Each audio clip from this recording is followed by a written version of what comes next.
ህግ ባይኖር ምን ታደርጋላችሁ? በጣም ካመንቶች ማለት ነው። በጣም የሚያሳዝነው መድፈር አንድ ብዙ ነገር ይባላል። ባንክ መዝረፍ ምናምን ተማለት ሴትን መድፈር ብዙ ሰዎች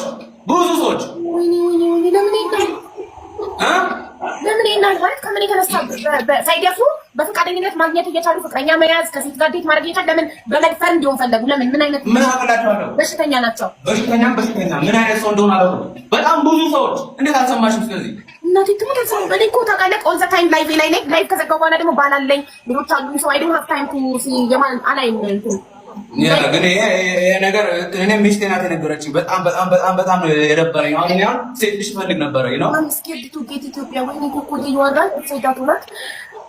እኔ አሁን ሴት ልጅ ፈልግ ነበረ። በዚህ ምክንያት አሁን እንዴት እንደነበረኝ ማለት ለምን ምንድነው ይሄንን መፈረም የፈለጉት? በፍቅር ማግኘት ኢትዮጵያ እንደ አረብ ሀገር ጥልቅ አይደለችም። ሴትና ወንድ መነካካት አይችልም በሚባልበት ሀገር አይደለም። በጣም ነፃነት አለ። በነፃነት በፍቅር ነው ያደግነው። ሴትና ወንድ አንድ ላይ ነው የምንማረው። ላይክ አረብ ሀገር ላይ እንደዚህ እንኳን ቢሉ ለብቻ ነው የሴት ትምህርት ቤት ለብቻ፣ የወንድ ትምህርት ቤት ለብቻ ነው። ገባ? አረብ ሀገራት የአረብ ሀገራት ለማየው ሴትን የማግኘት እድል ስለሌላቸው ሴት ካገኙ ይደፍራሉ ብለህ ታስባለህ? እንዴት ነው ሴት የሚቻልበት? አማርኛ ላይ ማንበብ አይሆንልኝም፣ ግን ተነቦልኝ ነው እንደው ነው የሚለው። ሁለቱም ተከታታይ ነው።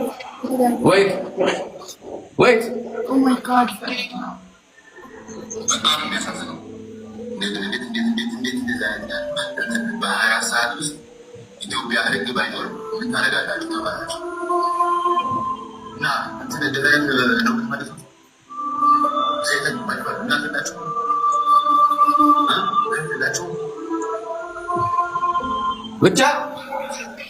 ብቻ ስሚ፣ ፕሮፋይል ፒክቸር ያላቸው ቤተሰብ ያላቸው ነው እንደዚህ እያሉ የነበሩ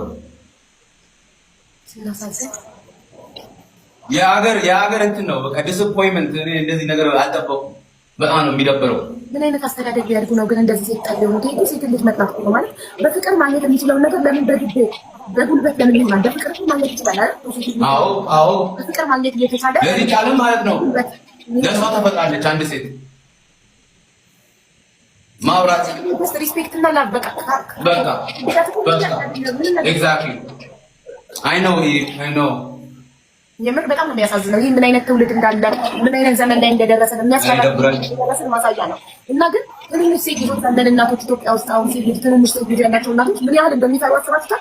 እነዚህ ኮሜንቶች ሲያዩ ምን ያህል እንደሚጨነቁ በጣም ነው የሚያሳፍረው።